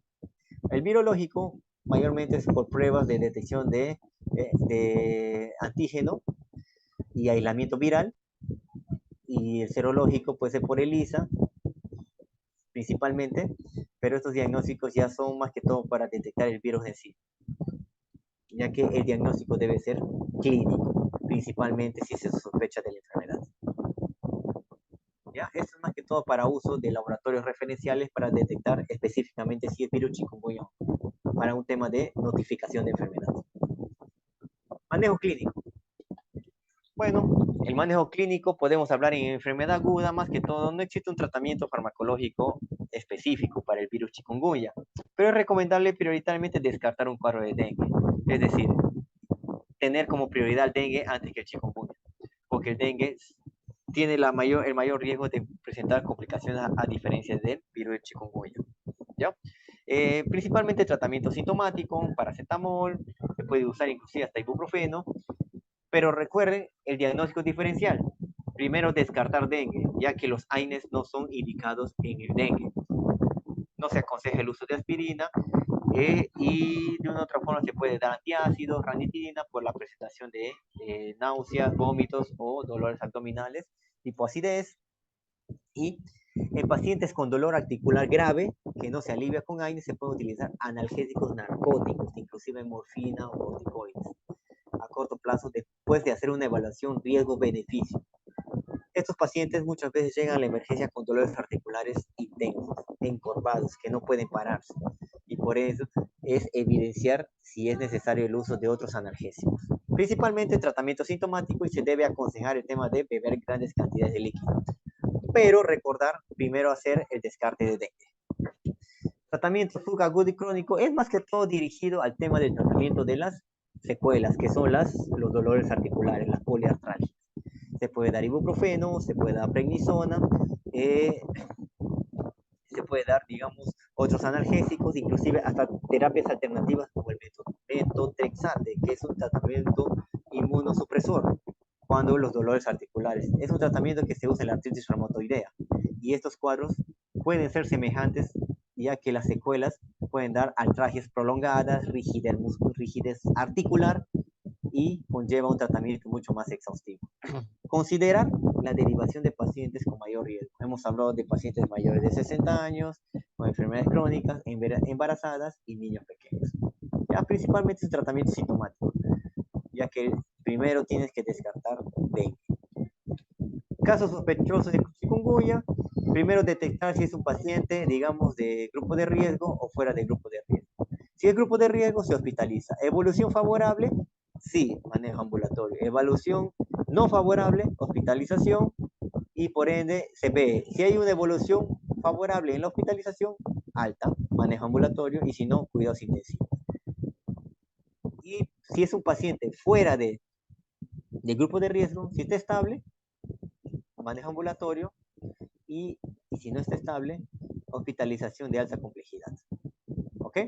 Es un tratamiento simple porque el chikungunya más que todo puede dar dolores, los síntomas pueden durar por un cierto tiempo, calman con el tratamiento y no causan complicación mortales. Principios para el manejo, principalmente sintomático. Bueno, mayormente esto ya se habló, ¿ya? Lo que mencionamos es el tratamiento sintomático, pero ante todo, antes de iniciar un tratamiento para chikungunya, descartarte. Efectos sobre el embarazo. La fiebre de chikungunya puede tener una repercusión directa sobre el embarazo, ya que puede hacer notificaciones de abortos espontáneos y ahí puede haber transmisión materno-infantil. Efectos sobre el recién nacido. Las madres que tienen el virus de chikungunya en el periodo perinatal pueden transmitir la enfermedad a los recién nacidos mediante transmisión vertical. La cesárea no parece prevenir esa transmisión y la fiebre chikungunya neonatal está asociada con fiebre, inapetencia, dolor, edemas, diversas manifestaciones de la piel, crisis convulsivas, manifestaciones neurológicas como meningoencefalitis y anormalidades ecocardiográficas en el recién nacido. Por eso es importante cuidar a nuestros gestantes ante un brote de chikungunya. Tratamiento, ya se habló que es más que todo sintomático y adecuada hidratación y primero hacer el descarte de dengue. ¿Ok? Ese es chikungunya, solamente para resaltar de que primero se tiene que hacer el diagnóstico de dengue antes de poder incluir otros tipos de tratamiento como los AINES en un paciente con sospecha de chikungunya. Malaria. La malaria es otra enfermedad metaxénica, ¿ya? Transmitida por el zancudo Anopheles, tiene un mismo ciclo de vida parecido a la Aedes, de adulto, pupa, larva, de huevos, larva, pupa, hasta adulto. Malaria no está distribuido por todo el Perú, mayormente está en la zona selva, y es importante que sepan por si en algún momento ustedes son desplazados o consiguen algún tipo de trabajo en estas zonas, es importante que conozcan la enfermedad. Tipos de malaria, hay el Plasmodium falciparum, Plasmodium vivax, ovale, el malariae y el knowledge. Periodo de incubación es el lapso en donde entra el parásito. Recordarles que la malaria es un parásito, a diferencia del chikungunya y a diferencia del dengue. Es un parásito, el parásito Plasmodium. ¿Ya? Y es igual.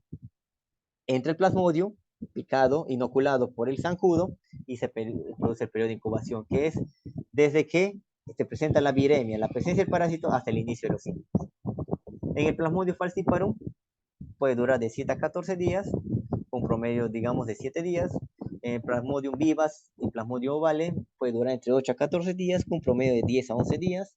Y el Plasmodium malariae entre 7 a 30 días, es decir, con un promedio aproximadamente de 20 días. Es importante saber estos periodos de incubación porque hay diferentes tipos de presentaciones de la malaria. Diagnóstico. El diagnóstico es mayormente clínico. Primero, dependen de la especie del parásito, la concentración de parásitos asexuales en sangre, que se hace mediante la observación microscópica, mediante una prueba de gota gruesa, se saca la sangre y se hace observación microscópica para ver la parasitemia y descartar si es mayormente Plasmodium vivax o si es Plasmodium falciparum. Y también va a depender del estado inmunitario del huésped para la manifestación de la intensidad de los síntomas. Puede haber fiebre, la fiebre es fuerte. Las características de la malaria son los escalofríos, es decir, una sensación de que como que tiemblas. Por eso aquí en la región lo llamamos chirichiri, porque es la fiebre, digamos, que te hace temblar. Y el paciente siente esa sensación de frío, pero está con fiebre. Hay malestar general, dolor de cabeza, dolor de articulaciones, casi todas las características propias de las enfermedades metaxénicas transmitidas por vectores. La fiebre, que es la principal característica, como todas las enfermedades metaxénicas, tiene una tendencia terciana en el vivax. ¿Qué quiere decir? Que desaparece, es decir, te aparece hoy día, desaparece 3 días y aparece al cuarto día. Y cada 3 días te da fiebre, muchas veces, porque depende del periodo de incubación. Por eso los periodos de incubación son largos, porque la característica de la fiebre, la malaria, es así. Te da un día, te desaparece, a 4 días, por eso le llaman fiebre terciana, fiebre cuartana, porque desaparece 4 y te vuelve a aparecer dependiendo del tipo de plasmodium. ¿Ok? Esas son las características, digamos, de la fiebre de la malaria. Y los síntomas son generales, que es importante tener en cuenta. Hay criterios de gravedad. Bueno, como todo paciente que puede tener una enfermedad se puede agravar. Y resaltar principalmente el tema de insuficiencia renal, dificultad respiratoria, hay hipoglicemias, hay anemia, hiperparasitemia, es decir, la cantidad de parásitos va a depender para la manifestación de los síntomas de gravedad, hay ictericia porque mayormente se ataca el hígado, hay, digamos, una fiebre persistente y muy alta y puede haber trastornos de coagulación. Estos criterios de gravedad mayormente son identificados o son tratados en el hospital, en una unidad de cuidados intensivos. El diagnóstico también tiene un diagnóstico epidemiológico, clínicos. ¿Qué quiere decir? La malaria te puede dar un sinfín de veces. Un sinfín de veces. Y dependiendo, malaria vivax se puede dar 2 o 3 veces, falciparum puede darte malaria vivax otra vez, y no hay, digamos, una inmunidad total para la malaria. ¿Ya? y su característica es la presentación de la fiebre. Una fiebre que aparece fuerte, te hace temblar, desaparece, a los 3 días vuelve a aparecer y así nos hace pensar en un tema, digamos, de una malaria. Paroxismos de fiebre intensos, fiebre y sudoración profunda, más que todos los escalofríos intensos. Y síntomas generales como la cefalea, síntomas gastrointestinales, náuseas, vómitos, anemia, esplenomegalia y evidencias de manifestaciones severas y complicaciones. Principalmente, los pacientes con Plasmodium falciparum son los que se complican más rápido o tienen, digamos, riesgo de complicación más alta. Y los epidemiológicos, mayormente, hablamos de la zona endémica. ¿Malaria hay en Lima? No. ¿Malaria hay en Puno? No. ¿Malaria hay en Loreto? Sí. ¿Malaria hay en San Martín? Sí. ¿Malaria hay en Pucallpa? Sí. Por eso es importante el criterio epidemiológico. O sea, lo que llamamos nexo epidemiológico con personas que hayan sufrido paludismo o malaria. Criterios de laboratorio: microscopía, la gota gruesa, el extendido de sangre periférica. Y en la gota gruesa, ¿qué vamos a ver? Los parásitos asexuados, que son los trofozoitos y esquizontes, que son mayormente para Plasmodium vivax y para Plasmodium malariae, y los gametocitos, que son principalmente para Plasmodium falciparum. Ahí existen pruebas rápidas, pero mayormente el principal criterio de laboratorio es la gota gruesa. Manejo clínico.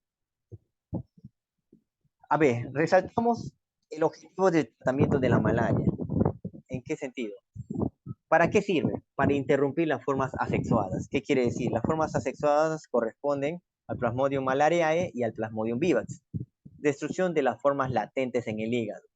Ya vamos a hablar del ciclo, digamos, de transmisión, en donde hay unas formas latentes que hasta el día de hoy no pueden ser eliminadas, y esa es la razón por la cual a una persona le puede dar malaria un sinfín de veces.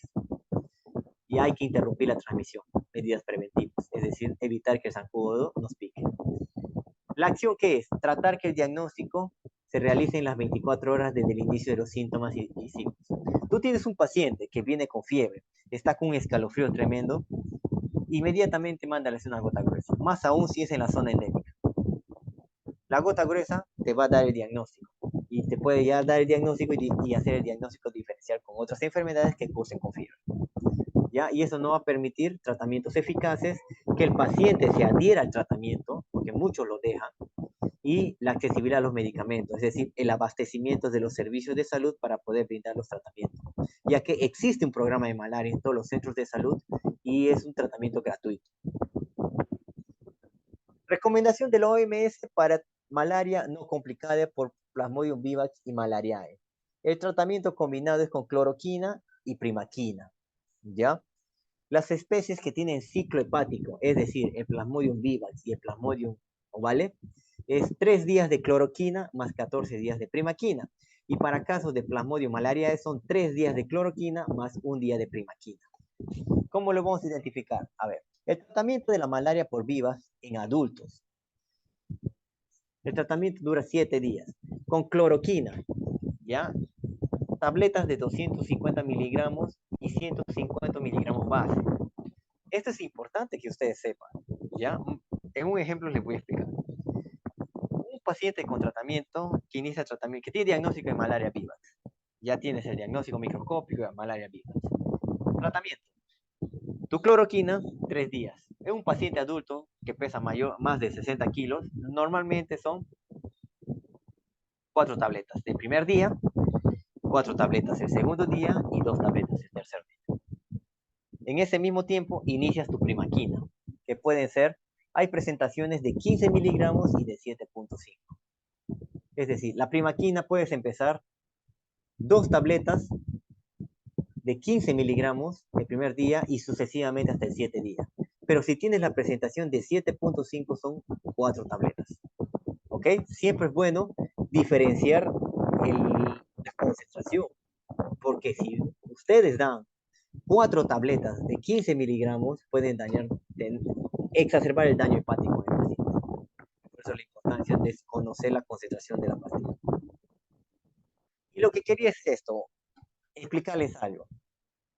A ver, tenemos un paciente varón de 8 años con diagnóstico de malaria viva. pesa 25 kilos, ¿ya? Les dije de que los pacientes con mayores de 60 kilos se les da las tabletas de acuerdo al tratamiento. Pero pueden ver que hay dosis de 10 miligramos por kilogramo por día en la cloroquina en pacientes menores de 60 kilos, o quizás en niños, en adolescentes. Y la primaquina 0.5. A ver, del primer al tercer día ustedes dan cloroquina, ¿ya? En las diferentes concentraciones. Por eso, yo les hago la pregunta. El paciente pesa 25 kilos y la dosis es 10 miligramos base. Ojo, 10 miligramos base. Ustedes multiplican.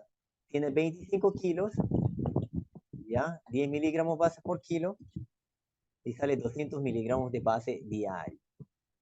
Yo les pregunto, si la tableta de cloroquina viene de 250 miligramos, pero contiene 150 miligramos base, a este paciente le van a dar una tableta de cloroquina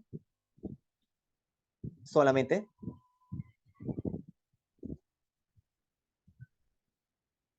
A ver, si ha salido 200 miligramos base, ¿ok? Y la presentación de la cloroquina es de 250 miligramos. Ojo, 250 miligramos con 150 miligramos base. A este paciente le voy a dar, el primer día, le voy a dar solamente una tableta de cloroquina de 250 miligramos.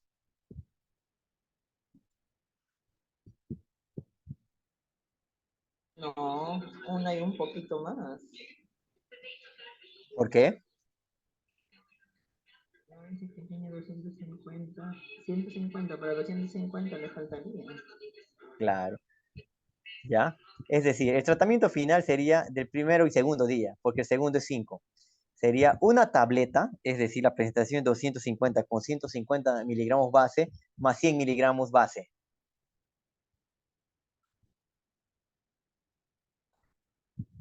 ¿Entiende? Es decir, a ver, por ejemplo,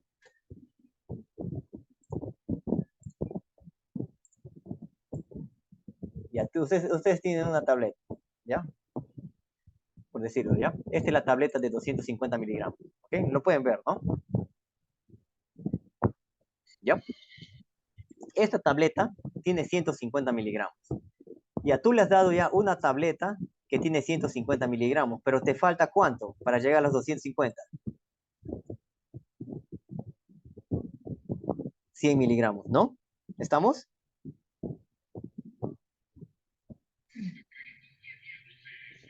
¿Sí? A ver, por favor, ¿estamos? Sí. Ya, a ver, ahora, a esta pastilla, le ponemos, digamos, le partimos en 4 partes, ¿ya? Si la pastilla tiene 150 miligramos base, ¿cuánto tendrá cada una de estas partes?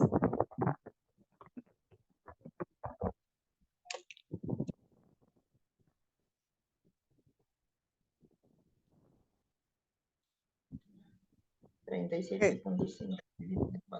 Con este ejemplo terminamos. 150 entre 4, 37.5. Es decir, cada uno va a tener 37.5. Ustedes tienen que dar la dosis más cercana a lo que te está pidiendo. Si esta pastilla tiene 150, si ustedes tienen 37.50 cada uno, de 37.5 acá, 37.5, 37.5, 37.5 por 3, sale 112. Me sale 112.5. Tú puedes darle entonces una tableta más 3/4 de tableta.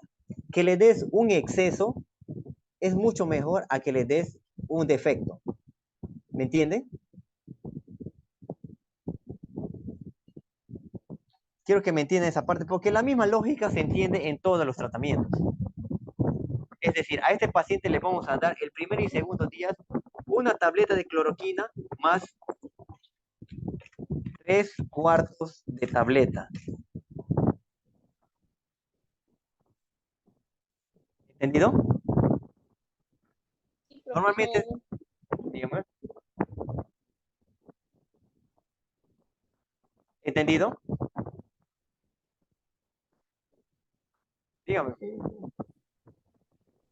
Ustedes deben sumar las partes, siempre dividir y llegar a la máxima. A mí me salió dando 3 pastillas, 112.5. Por 12.5 miligramos no le vas a hacer daño al paciente. Pero si tu cálculo sale, por ejemplo, 90 o 85, esos 15 miligramos puede ser de que le falte para que complete el tratamiento. ¿Ok? Y la misma lógica se sigue para todos. Ya quiero que quede claro eso, siempre con estas dosis que están aquí establecidas. Lo mismo es para la primaquina. La primaquina del primero al séptimo día 0.5. Con este paciente 25 por 0.5 sale 12.5. O sea, tengo que darle 12.5. Si mi pastilla viene de 15 miligramos, le voy a dar, ¿cuánto? Posiblemente le voy a dar una pastilla de 7.5 más 3/4 de la misma pastilla de 7.5. Tiene que hacer ese cálculo para poder iniciar el tratamiento. ¿Ok? El tratamiento de la malaria por malaria es, digamos, un tema de tratamiento por 3 días por Plasmodium malariae con cloroquina y primaquina. Malaria por falciparum se usa otros medicamentos, que es el artesunate y la mefloquina. Todo está en la norma del MINSA, pero lo que quiero llevar acá el concepto es más que todo el tema de lo que es las dosis. Siempre trabajar con los miligramos base, ¿ok? Igualmente el tratamiento para Plasmodium falciparum es de acuerdo hay dosis fijas combinadas, hay presentaciones de artesunato y mefloquina juntas. Ya, lo que quería para terminar es esto. En el proceso del ciclo de transmisión del parásito hay los hipnozoitos. Los esporozoitos ingresan, se forman en merozoitos, ingresan a la circulación, se forman los esquizontes, las formas asexuadas y las formas sexuales, y es inoculado otra vez por el zancudo para picar a otro. Se reproduce en el zancudo y pica otra vez a la persona sana.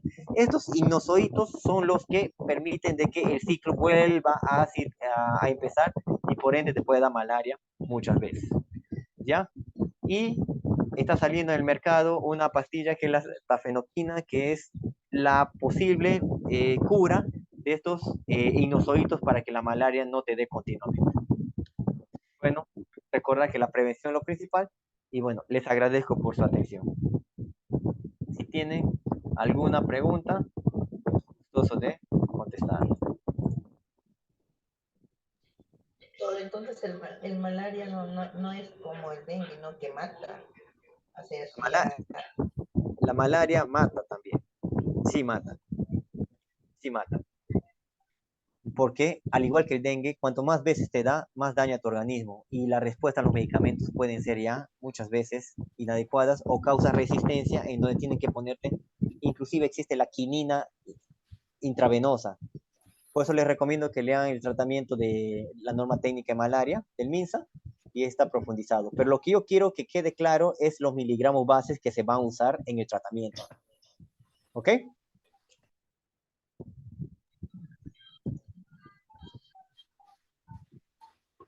Listo. Bueno, les agradezco por la atención y bueno, será hasta otra oportunidad. Nos da los certificados.